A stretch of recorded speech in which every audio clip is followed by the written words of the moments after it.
On m'a demandé de parler aussi de la procédure Maastricht 3, prometteuse point d'interrogation. On va essayer de vous refaire, bon, je sais qu'on n'est pas tous habitués à cette procédure, la redécrire rapidement.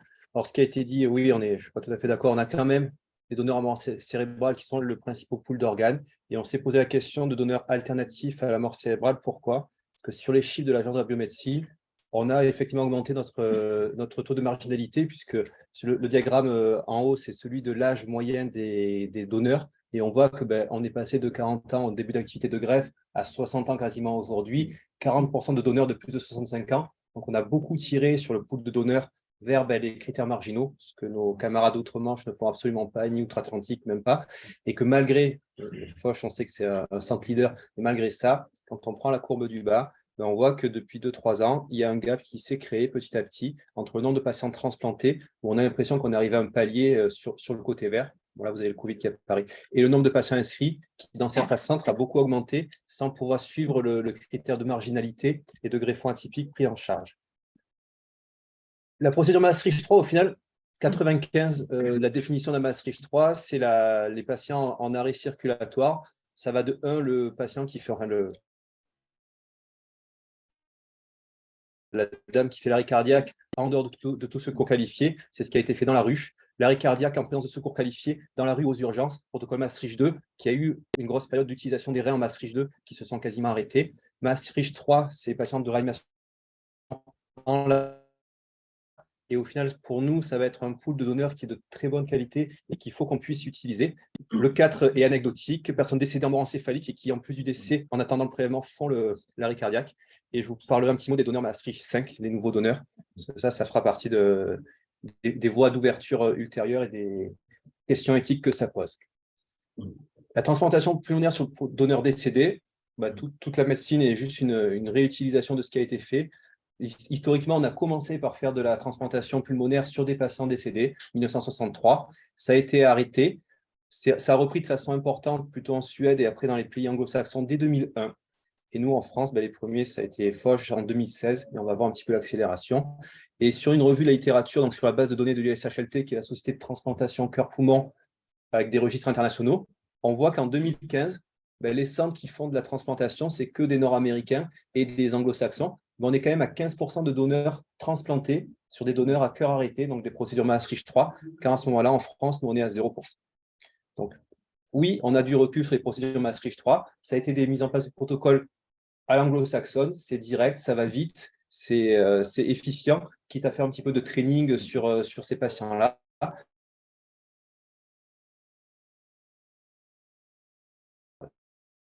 Là, en 2019, vous ne voyez pas les courbes, mais les courbes, c'est exactement les mêmes. Vous avez la bleue, la rouge. La bleue, c'est 10 000 patients transplantés cœur battant qui ont été poolés sur les 1000 premiers patients de la base de données de l'ISHLT, donc de la société transplantés décédés, sur donneurs décédés. Il n'y a aucune différence à court et à moyen terme, puisqu'on est sur un recul de 5 ans. Donc, la littérature anglo-saxonne nous dit c'est exactement la même chose. Ça a nécessité donc quelques petites adaptations. Donc, le protocole EXPAND qui a été montré tout à l'heure, rapidement, donc c'est les donneurs dits marginaux. Dans les marginaux, on a les critères que nous, on reconnaît en France. PaO2 sur FiO2 inférieur à 300%, ceux-là, on les met sur machine. Un petit coup d'œil aux Américains, 55 ans, c'est un donneur marginal. Nous, on prélève à 75 ans maintenant. Dans toute la France, on est monté à 75 ans. Donc, 20 ans de plus qu'eux considèrent comme des critères de marginalité. Le temps d'ischémie supérieur à 6 heures, c'est ce qu'on n'a pas, nous, chez nous, parce qu'on est un plus petit pays. Et 33% de donneurs décédés qui rentrent dans cette catégorie de donneurs marginaux. Donc là, c'est avec l'OCS dont vous aviez la petite machinière qu'on est transporté. Ce qu'on voit, c'est que les donneurs marginaux, dans cette étude, c'est la même chose. La seule chose qui est intéressante et qu'on a retrouvé ailleurs, c'est qu'on a quand même un taux de déférence primaire du greffon qui sont différents des déférences primaires du greffon, qui est élevé, mais qui est très rapidement résolutif, et c'est des déférences du greffon de 24 heures. Donc, ça nous ouvre des réflexions en disant un greffon réhabilité sur machine après arrêt cardiaque, il y a quand même une physiologie qui sera peut-être un petit peu différente en voie de recherche pour la suite. Le taux de survie de ces malades-là dans cette étude est aussi excellent, avec un taux de survie qui est supérieur à l'UNOS. Ce que vous avez en gris, c'est l'UNOS, c'est la base de données nord-américaine. Donc, on voit que les patients sélectionnés dans ce protocole avaient un taux de survie, quelles que soient les causes de marginalité, supérieur au tout venant. Donc, ça nous fait dire qu'en France, on a 20 ans de retard. On a 20 ans de retard avec des petites appréhensions qui se sont expliquées au niveau de l'Agence de la biomédecine par ces graphiques-là. On voit qu'en Belgique, aux Pays-Bas et en Angleterre, où les gens ont fait très tôt du Maastricht 3, en rouge, c'est le taux de greffon Maastricht 3 prélevé chaque année. Donc, vous voyez qu'ils ont quand même beaucoup d'avance sur nous. Et on voit que ce taux de Maastricht 3 augmente en parallèle de la baisse du taux de patients décédés à cœur battant. Et ça, c'était une des craintes, c'est qu'en fait, on transforme des patients décédés à cœur battant en Maastricht 3 en arrêtant très tôt les soins et que du coup, on n'augmente pas le pool de greffons. Ça a été une des explications françaises. La deuxième, c'est qu'il y a eu la CNR, donc la circulation normotherme régionale abdominale, qui a été mise en systématique et en obligatoire. On a été le seul pays à le faire et ça a beaucoup impacté l'arrivée des organes thoraciques qui ont du mal à s'intégrer dans cette procédure. Donc, la CNR, c'est une ECMO avec un ballon mis en place au niveau intra-thoracique, dans l'aorte thoracique descendante pour perfuser les organes abdominaux et leur permettre d'être hors ischémie froide et ischémie chaude le temps du prélèvement. Et ça a un peu impacté les organes thoraciques parce qu'il y a eu des contraintes spécifiques sur cette CNR qui a été mise en place uniquement en France. Mais au final, il faut quand même leur rendre ce qui est justice. On a beaucoup râlé contre cette CNR qui nous a empêché d'accéder aux organes thoraciques en première intention. Maintenant, on se rend compte que sur la préservation des organes abdominaux, il y a un vrai bénéfice à la CNR. Et donc, bah oui, on a pris un petit peu de retard sur le thorax, et peut-être qu'on leur a permis d'avoir une meilleure qualité de transplantation des organes abdominaux, foie et reins. Ce qui ressort du Maastricht 3 et de la CNR, il y a eu plusieurs schémas qui ont été expérimentés. Celui qui est à peu près consensuel, qu'on a défini avec la société française et qui devrait prendre le pas sur tout le monde, c'est une procédure assez simple. On canule en fémoral, percutané ou par abord chirurgical, peu importe.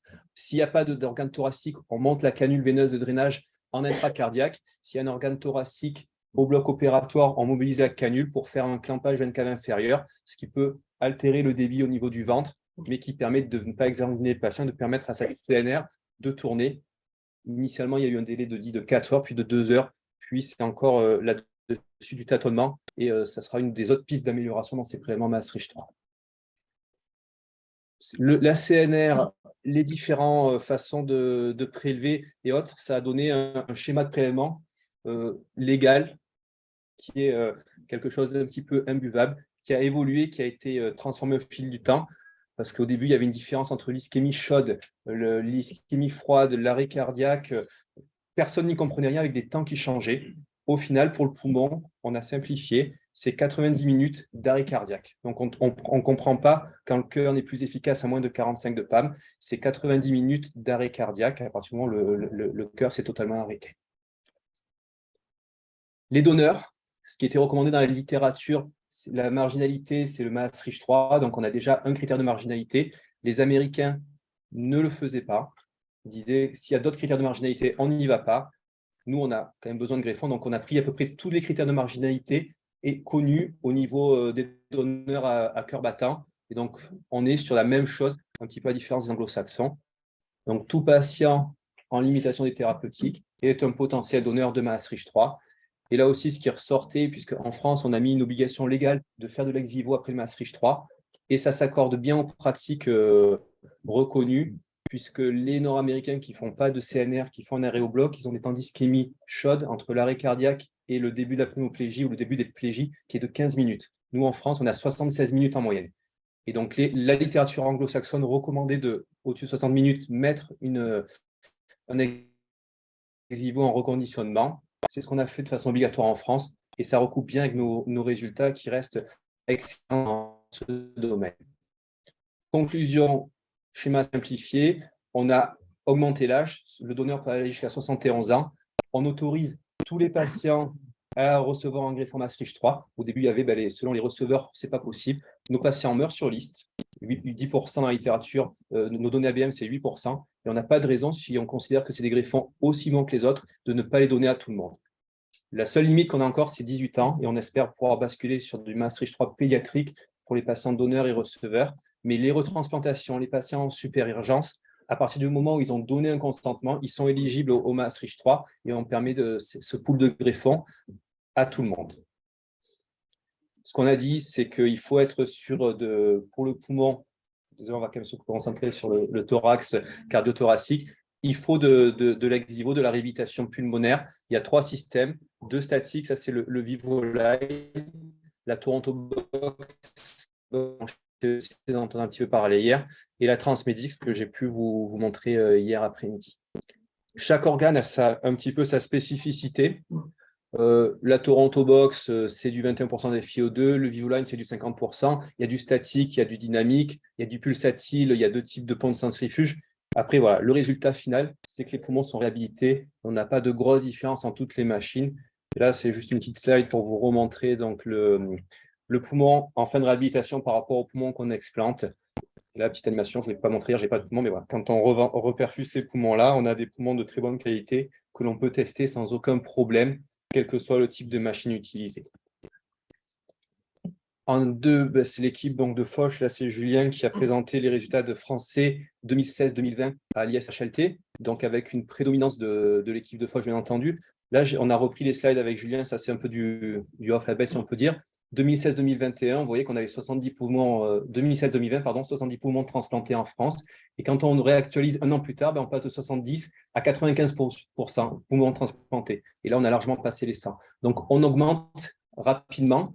Le fait de prélever de plus en plus de poumons, on a un taux de conversion qui est un petit peu baissé. C'est-à-dire qu'on va prendre des poumons marginaux, on les teste sur les machines, quelles que soient les machines, et on en a quand même 20% qui va avoir souffert de l'ischémie chaude qu'on ne pourra pas réimplanter. Mais ça veut dire qu'on va quand même en implanter 80% avec cette augmentation importante.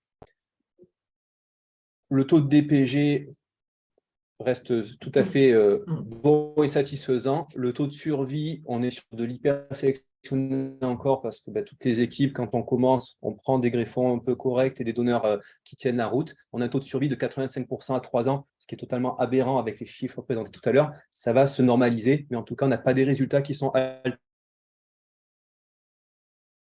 ce qui était recommandé au début, c'était de se dire, bon, on fait du classique, on a fait de la BPCO, de la muco, de l'HTP, de la GVH, qui est des greffes les plus difficiles sur ce régime immunitaire, un peu de cancer, un peu de lipoprotéose. Donc, au final, en France, on a tous les receveurs qui sont accessibles avec d'excellents résultats. Donc, c'est une vraie augmentation de nos poules de patients. Ce que je vous ai dit, on va finir en quelques minutes. Ce qui a été difficile dans le poumon, c'est la CNR, avec une grosse crainte du poumon en disant le poumon, ça amène une difficulté. Quand on regarde, s'il n'y a que le poumon qui est prélevé, il n'y a pas de CNR, c'est le prélèvement le plus standard, le monsieur meurt, on fait la stentotomie, on prélève les poumons, il n'y a pas d'anesthésie, s'il n'y a personne en salle, c'est très facile. Quand on a la CNR qui est rajoutée, la CNR, c'est une mauvaise terminologie pour moi, parce qu'en fait, la canule est dans le cœur, donc la canule, pour prélever les organes abdominaux, draine l'ensemble du cœur, l'ensemble du sang du corps humain. Donc, ce n'est pas vraiment abdominal, on prélève tout le sang pour les organes abdominaux. Ce n'est pas grave, il faut juste qu'on puisse travailler ensemble. On sait que les machines ne sont pas forcément adaptées. Tout ça, on le sait, mais il faut qu'on puisse collaborer, chirurgiens thoraciques, chirurgiens abdominaux et les équipes d'anesthésie réa. Il y a eu une grosse crainte liée au changement de procédure. On baisse le débit quand on fait la CNR avec le poumon. On fait plein de choses. Donc là, c'est l'équipe de Tours qui a regardé ça sur la base de données française. Et en fait, ils ont tout analysé. Ils se sont rendus compte qu'il y a eu des dogmes qui ont été mis en place. C'est 4 heures de CNR, c'est un débit à 3 litres, c'est un débit. Ce qui ressort de ces études, 1 à 4 heures de perfusion, quel que soit le débit, ça ne change pas la qualité des organes abdominaux.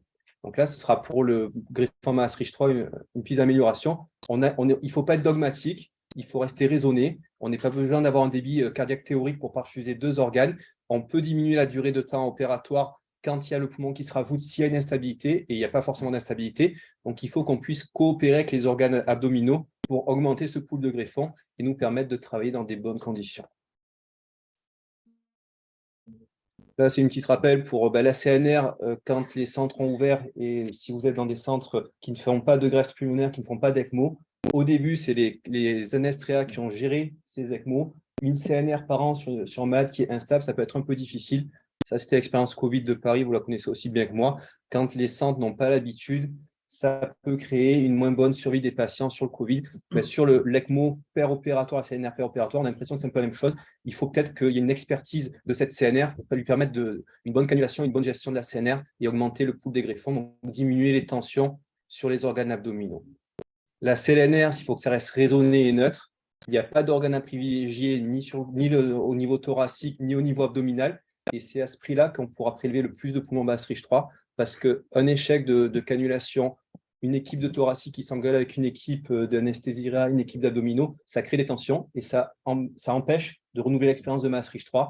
Quand vous avez une première mauvaise expérience sur vos premiers organes, parce qu'on n'est pas habitué, on n'est pas à l'aise, ben là, c'est une façon de s'aborder un programme à tous les niveaux. Donc, il faut qu'on puisse envoyer des chirurgiens expérimentés. C'est une procédure au début qui est un peu complexe. Donc, il faut que ce soit des gens expérimentés aussi bien chirurgicaux qu'en SRIA et qu'on puisse anticiper le futur d'augmentation des causes. La première, c'est le cœur.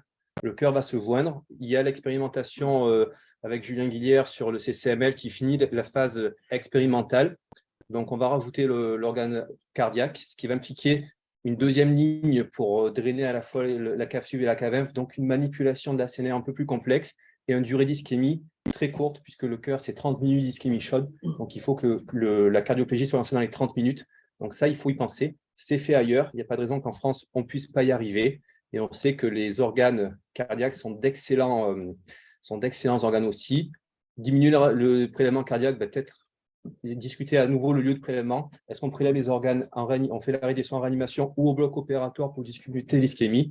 Ça, tous les autres pays ont clos le problème, puisque c'est au bloc opératoire. Nous, on est encore très éthique et beaucoup de discussions là-dessus. Qui fait l'arrêt des soins, qui fait? Ce qui nous pend au nez, qui pose de vraies questions, ce qui commence à être publié en thoraco-abdominal dans les évolutions du Maastricht 3, c'est de la réhabilitation in vivo. Les organes thoraco-abdominaux souffrent parce que la CNR ne va pas jusqu'au cœur et que si on met une ECMO classique, le cœur repart, donc c'est plus un état de mort. Une façon de faire qui pose beaucoup d'interrogations éthiques, c'est j'arrête les soins, je laisse le cœur s'arrêter, je clampe tous les troncs supra-aortiques, donc mon cerveau n'est pas irrigué, et même si mon cœur repart, mon cœur bat, mais je suis sur un donneur décédé à cœur battant. Éthiquement, ça pose beaucoup d'interrogations. Beaucoup de pays en franchissent le pas. Et là, ça sera une des pistes de ces procédures Maastricht 3. On pourra en discuter même autour du repas selon ce qu'on fait. Ça diminue aussi les coûts accessoirement. Donc ça, les Nord-Américains sont très sensibles aux coûts. Et puisqu'on n'utilise pas de machine de reconditionnement, on n'utilise que le patient, mais on baisse énormément les coûts. Et la dernière, on finira sur cette slide. Le Maastricht 5, c'est publié, c'est fait en Belgique. On a pu discuter, c'est des équipes qu'on connaît bien, hein, l'équipe de Leuven. Donc, c'est du suicide assisté au bloc opératoire avec prélèvement d'organes. Ah, oui, c'est plus du Maastricht 3, c'est du Maastricht 5. Voilà. La façon d'augmenter le pool de greffons, et c'est des patients qui sont demandeurs. Voilà, ils rentrent au bloc opératoire pour être prélevés sur leurs jambes ou en fauteuil roulant. Souvent, c'est souvent des maladies neurodégénératives pour être prélevés. Et donc, voilà, vous voyez qu'en France, au final, on est encore sur du Maastricht 3 et sur des problèmes de mise en place de ce Maastricht 3. Il y a d'autres pays qui ont franchi le pas et qui ont beaucoup d'avance sur nous au niveau de consensus éthique et de discussion éthique extrêmement importante. Tu vas nous présenter le Maastricht 6 ou 7? Non, je m'arrête. Je m'arrête déjà au 5, ce qui est pas mal.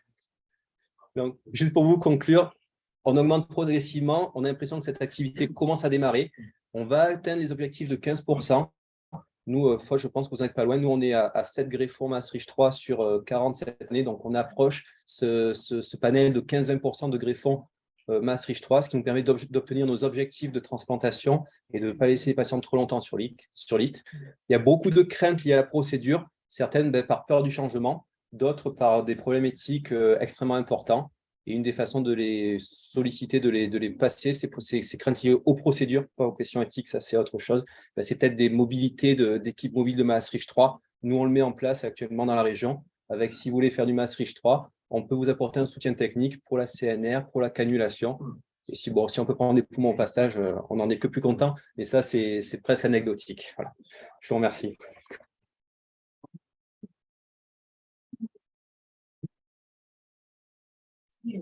Super intéressant. Est-ce que quelqu'un a une question?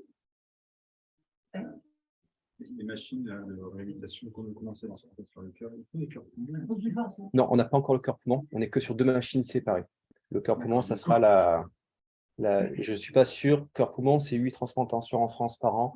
C'est 15 dans le monde par an. Je pense qu'il n'y a aucun labo qui mettra une machine au point qui fasse à la fois les spécificités cardiaques, d'électrostimulation et spécificités pulmonaires de ventilation. Je ne suis pas sûr. J'ai une question. En fait, je fais du massage web, je ne suis pas intéressé, je fais plus beaucoup de réa. Sur les indications de massage web, est-ce qu'il y a des évolutions sur les patients qui sont donneurs? Parce qu'au départ, c'était le cérébro-lésé qui ne passe pas en 4. Est-ce qu'il y a une ouverture sur toute limitation de soins? Oui. On a une ouverture sur toute limitation de soins. Et on a beaucoup de traumatos, on a beaucoup d'infarctus du myocarde avec des pronostics neuro-altérés. Là, il y a de la traumato qui court. Et nous, on l'a proposé éthiquement, un patient qui nous avait été référé pour une fibrose évolutive, 65 ans, totalement décompensée, qui arrivait déconditionné, donc pronostic respiratoire engagé, hors de ressources de greffe. Et on l'a proposé en limitation des thérapeutiques. Et la famille nous a demandé en disant, puisqu'il était potentiellement sur le bilan de greffe, est-ce qu'on peut prélever ses organes? Donc, on a fait une LATA respiratoire et on a prélevé les organes abdominaux. Donc, c'est une ouverture des réanimations très comité éthique dépendant, mais à partir d'une limitation des soins, techniquement, on peut prélever les organes. Il y a combien de temps on peut garder des poumons dans la machine? Selon les machines, c'est 8 à 10 heures. On n'aime pas trop passer 6 heures parce qu'après, il peut y avoir une détérioration des organes. Et techniquement, les équipes de transplantation en France jouent le jeu. On doit pouvoir avoir un accès au bloc. Si on les laisse, si on veut faire des réhabilitations extrêmement longues de poumons très altérés, où il nous faut, au bout de 4 heures, ils ne sont pas bons, on les prolonge à 6, 8, 10 heures pour essayer de les améliorer. Ça a un sens de laisser très longtemps sur ces machines de reconditionnement. Si, au bout de 2 heures, ils sont bons, pourquoi prendre les 5% de risque de les laisser 12 heures de plus? Pour finir un programme opératoire, il faut que… On est 900 à faire de la transplantation, on fait 350 transplantations pulmonaires par an en France. Il faut quand même qu'on puisse avoir accès sur des organes vitaux au bloc opératoire. Donc, on peut les laisser 12 heures. Ce qui est recommandé, c'est de les laisser 2 heures minimum de la réhabilitation, 4 heures maxi pour être bien pour les transplanter. Et il ne faut pas que l'évolution ultérieure de ces machines, et ce nous on lutte contre, c'est en fait se dire on prélève, on met sur machine, et quand il fait jour, quand on a fini le programme opératoire, on transplante les organes qui vont passer 10-12 heures sur machine. Ça, c'est une évolution ex vivo qui, moi, m'interpelle et me gêne un peu. Ce qu'ils font au Canada. Oui, ce qu'ils font au Canada. En pratique, la réhabilitation pulmonaire, vous avez été dans une circuit là? Alors, il y a deux types de machines. Les statiques, elles sont dans une salle de bloc opératoire dédiée. Foch, ils ont une salle exprès qui était…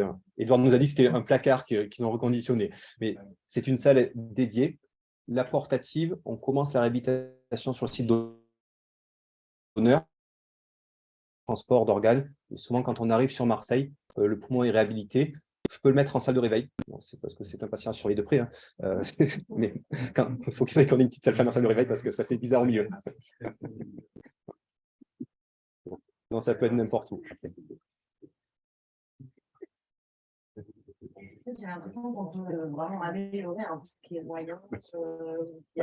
Sur la… Oui. Infectieuse, où il y a des satellites, j'ai l'impression qu'on peut les améliorer. En réhabilitation, on les améliore. Il y a Foch qui a sorti sa série, il y a Toronto qui a une excellente série d'ex vivo. On ne fera pas des miracles. Bon, déjà, on va permettre un ex vivo, voilà, un poumon qui est en SDRA, tu le réhabiliteras jamais pour qu'il soit transplantable. Un poumon qui a des critères très marginaux, déjà en le sortant du corps humain, en le ventilant hors contraintes techniques extérieures, notamment dans les patients obèses qui sont souvent sous-ventilés avec des shunts au niveau des bases, tu peux les améliorer fortement. Et après, sur du reconditionnement, c'est à la marge. Une petite pneumopathie, tu vas l'améliorer.